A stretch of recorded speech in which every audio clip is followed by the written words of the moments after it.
Let's talk the Lakers because this was the other team that made some moves. Obviously, they missed out on Kyrie. We should note before we even talk about him, LeBron is banged up, and that was very obvious going into this stretch of games when he was trying to break Kareem's record. And he sat out the last 3. I don't know his availability going forward, but we just want to note before we talk about the trade, the Lakers are 26-31. They're in 13th place. They're just 3 back in the loss column of both 10th place and 6th place. 4 back in the loss column of having home court advantage. Here's the issue, though. I don't know what LeBron's availability is. They're at the Blazers. They're home against the Pelicans, just beat them.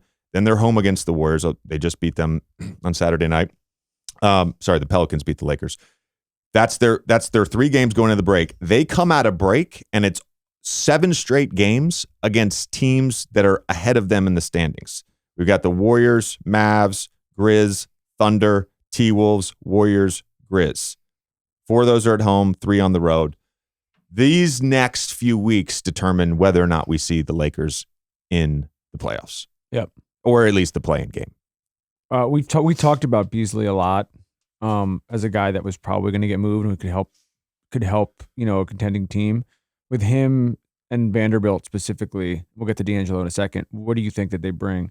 Well, for Beasley, it's shooting. He's 8th in made threes in the NBA this season, shooting 35%. He's shot higher than that at times in his career.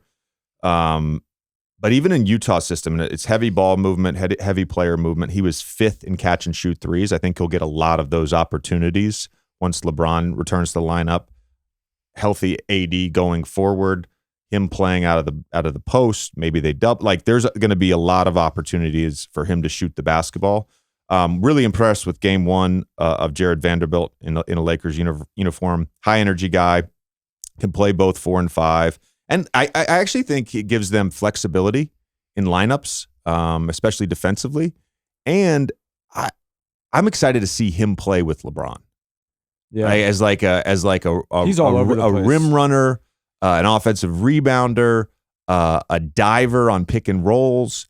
I think LeBron could potentially make him even better than he's already been. He's been really good this season. And then the other 2 guys, Tommy, that you mentioned, your boy, Mo Bamba, coming over from Orlando for Pat Beverly. People don't really realize he's shooting almost 40% from 3 this year. Yeah. So that obviously helps the shooting woes. And then D'Angelo, at the time of the trade, is shooting a career high in 2s, 3s, restricted area, effective field goal percentage. To me, the biggest woe for the Lakers was their shooting, health as well, of course. But in terms of basketball, the biggest woe was their shooting, and they addressed that. We've given the Lakers front office a lot of shit on the show. We should shout them out to get these pieces. Shout out to the Lakers front office. To get these pieces for what they gave up, I think is who knows whether it's going to result in a playoff series win, but I think was a coup. They didn't give up a ton to really fix their biggest problem, but I guess we'll see. Yeah, I mean, let's just talk, I think, specifically about the Lakers and the opportunity for them to move up. So I'll say I don't think Denver and Memphis are going anywhere out of the top 6. I don't think Sacramento is going anywhere out of the top 6. Given that the Mavs, the Suns, and the Clippers all made moves and I think got better, I don't think they're going anywhere out of the top 6.